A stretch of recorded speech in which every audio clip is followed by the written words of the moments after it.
In the event of a flat tire, first make sure you're parked on a firm, level surface, safely away from traffic. Avoid ice or slippery areas. Turn the hazard lights on, turn the ignition off, and set the parking brake. There should be no one in the vehicle. Block the front and rear of the wheel diagonally opposite the jacking position. For example, if the left rear tire is damaged, block the right front tire. If your vehicle is equipped with air suspension, automatic leveling should be disabled in the Uconnect system by selecting Tire Jack mode. You should also disable the hands-free liftgate before proceeding.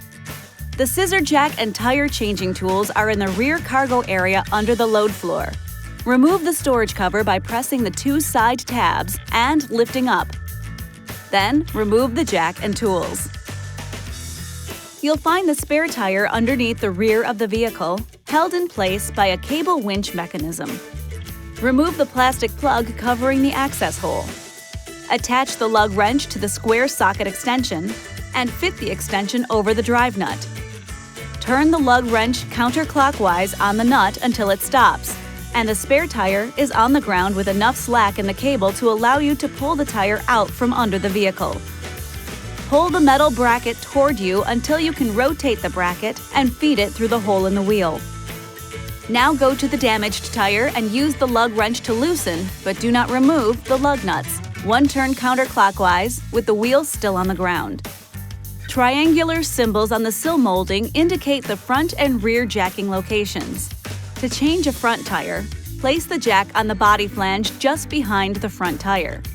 To change one of the rear tires, place the jack in the slot on the rear tie-down bracket just forward of the rear tire. Do not raise the vehicle until you are sure the jack is fully engaged. To raise the vehicle, turn the jack screw clockwise with the lug wrench. Raise it until the tire just clears the surface with enough clearance to install the spare. Remember, minimum tire lift provides maximum stability. Okay, now go ahead and remove the lug nuts and wheel. Set the spare on the vehicle with the valve stem facing out. Damage can occur if the spare tire is mounted incorrectly. Reinstall the lug nuts and tighten them clockwise. Now, turn the jack handle counterclockwise to lower the vehicle and remove the jack. Next, tighten the lug nuts. Tighten each one twice in alternating fashion. Apply maximum effort for this final tightening of the lug nuts. It's always a good idea to have the tightness checked with a torque wrench by an authorized dealer or at a service station. To secure the damaged tire, position the wheel behind the rear bumper facing outward. Then, push the end of the winch's cable, spring, and steel sleeve through the hole. Slide the road wheel on the ground until it is directly under the winch. Raise the tire by turning the lug wrench on the winch extension clockwise until it clicks 3 times to make sure the cable is tight.